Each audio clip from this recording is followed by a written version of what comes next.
যশোরের অভয়নগর উপজেলার নোয়াপাড়া পৌরসভার ৪ নং ওয়ার্ডের বাসিন্দা ও প্রবীণ সাংবাদিক মোহাম্মদ দবির উদ্দিন মোল্লা ৬০ ইন্তেকাল করেছেন। ইন্না লিল্লাহি ওয়া ইন্না ইলাইহি রাজিউন।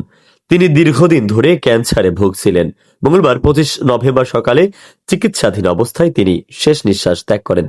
তার মৃত্যুতে গভীর শোক ও শোকাহত পরিবারের প্রতি সমবেদনা জানিয়েছেন গাংচিল টিভি পরিবার।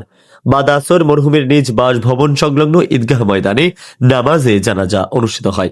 এ জানাজায় রাজনৈতিক, সামাজিক, সাংবাদিক সহ শত শত মুসল্লিরা অংশগ্রহণ করেন। পরে পারিবারিক কবরস্থানে তাকে দাফন করা হয়।